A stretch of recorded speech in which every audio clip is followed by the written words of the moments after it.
আসসালামু আলাইকুম। সবার উদ্দেশ্যে একটি কথা বলতে চাই, যে কথাটি এখন না বলে আর পারতাছি না। সেই কথাটি হলো 24শে জুলাই আন্দোলনের মাধ্যমে 5ই আগস্ট আমাদের নতুন করে একটি মহান স্বাধীনতা বিপ্লব অর্জন হয়েছে। এই বিপ্লব 17 বছরের নির্যাতনের একটি দৃশ্য। আমরা আমাদের এই 24-এর যেই স্বাধীনতা বিপ্লব তা নষ্ট করতে চাই না। তাই সবার উদ্দেশ্যে বলতেছি যে যাদের কারণে আজকে এই বিপ্লব হয়েছে তাদেরকে আপনারা কখনো ভুলবেন না, কারণ তাদেরকে ভুললে আপনাদের ভবিষ্যতে ভালো হবে না।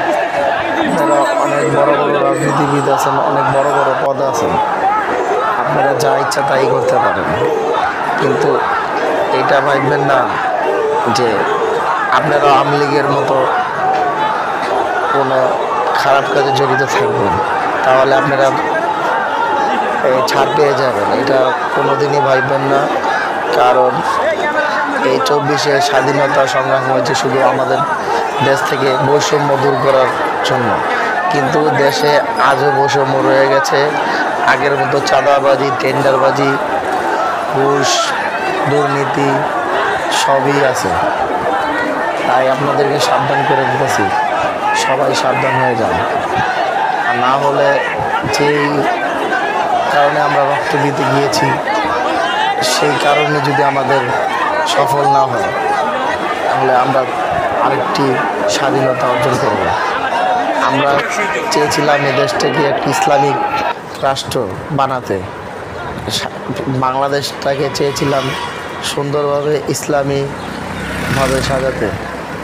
তাই আপনারা কোনো দিনও ভাববেন না যে আপনারা আবারও এসে 72 সংবিধান নিয়ে আবার দেশ পরিচালনা করবেন, কোনো দিনই সম্ভব না। এটা আমাদের একটি ইসলামের একটি অগ্রযাত্রা ছিল এবং সাধারণ মানুষের মনের একটি ক্ষোভ।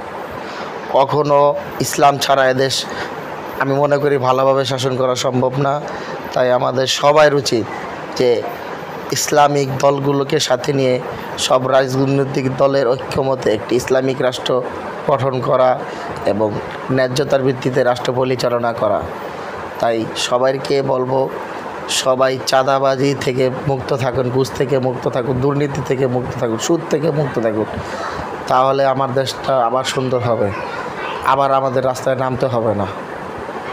আর যারা এই আন্দোলনে সবচেয়ে বেশি ভূমিকা পালন করছে, আজ কিন্তু তাদের কোনো অস্তিত্ব নেই।